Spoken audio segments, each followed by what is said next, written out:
If there's one thing that can save the comic book movie genre, it's turning these properties over to creators with independent visions again. That may even involve going back to reliable directors who have given us classics in the genre already. Let's discuss. I watch so you don't have to. All I'm offering is the truth, nothing more.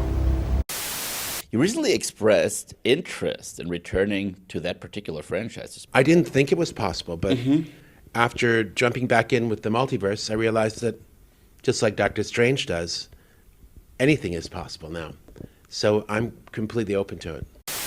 So actor Thomas Hayden Church, who played Sandman in Sam Raimi Spider-Man 3, said recently in an interview with comicbook.com that, quote, "There's always been some kind of I've heard rumors that Sam Raimi was going to do another Spider-Man movie with Tobey Maguire. This comes after Raimi himself expressed a possible interest in returning to the franchise after reinserting himself back into the superhero genre with Doctor Strange in the Multiverse of Madness last year. So is it possible that we will one day see the return of one of the creative minds that defined the modern superhero movie? The man who made comic book movies that all other comic book movies will forever be compared to.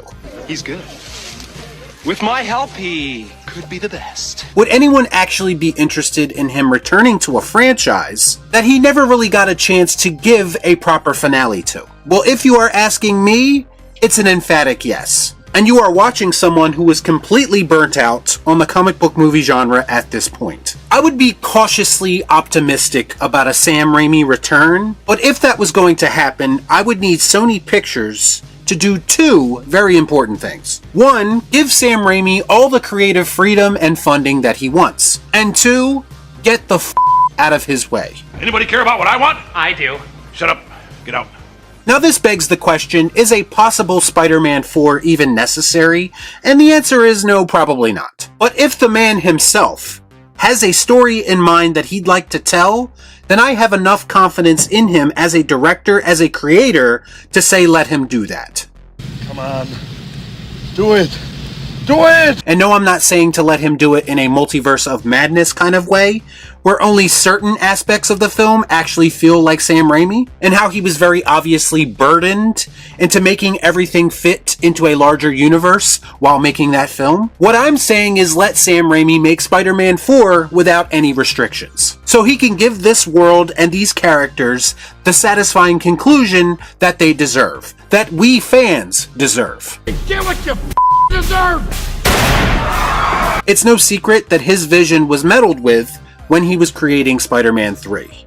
And the final product very much reflects that. We can only hope that if Spider-Man 4 is a real possibility, that Sony execs have learned from their past mistakes. I remember when there was just talk of comic book movies dipping their toes into the multiverse concept. Most people, including people at the studio, saw this as an opportunity to do a lot of crossovers and cheap nostalgia bait.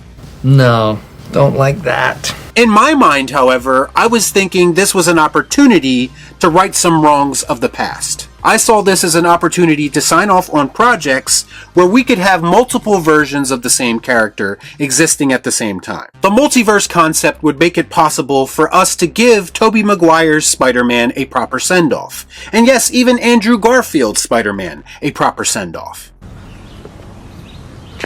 That makes sense. Acknowledging a multiverse doesn't necessarily mean that everything has to cross over like it did in No Way Home. There may be aspects of No Way Home that were temporarily satisfying, but I'd much rather see Tobey Maguire return to the role of Spider-Man in his own self-contained story being directed by Sam Raimi. This was actually a similar issue I had with the recent Flash movie. To me, it wasn't enough to just have Michael Keaton back as Batman.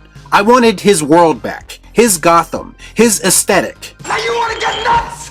Come on, let's get nuts. And it became very clear to me that that's not possible without the original creative force behind those movies involved with this project, that being Tim Burton. And what we ultimately got in the final product of The Flash is all the proof I'll ever need that you shouldn't even bother bringing back these iconic characters unless you intend to do them justice.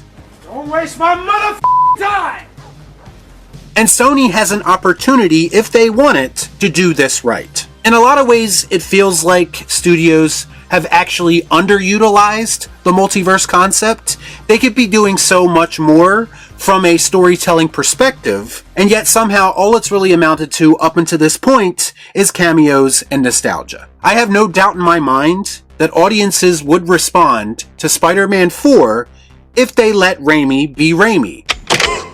Groovy. If they put self-contained storytelling and character development back at the forefront of these movies again, I believe that will also have a positive influence on how audiences view these films. Audiences are very clearly already growing tired of movies that rely too heavily on gimmicks. And to me, bringing back Sam Raimi, and yes, even Tobey Maguire, is the perfect way to combat the fatigue that the audiences are currently feeling. We give them what they want! Now more than ever, movies need a unique creative vision again. Because far too often, modern movies, and especially comic book movies, feel indistinguishable from each other. Guys like Christopher Nolan and Sam Raimi already have a reputation for making comic book films that take the characters' mythology and drama seriously, instead of constantly poking fun at them like a lot of modern movies do. I'm funny how? I mean funny like I'm a clown, I amuse you? I'm not just... And to me, that's what the genre needs. It needs creative minds like that to once again inject life into these stories and characters. And their mere existence and involvement with these projects will legitimize these films in the eyes of the public. That's how you combat superhero fatigue and dwindling box office numbers. That's how you reignite interest in these brands, by letting filmmakers do what they do best. Y'all be cool. Right on.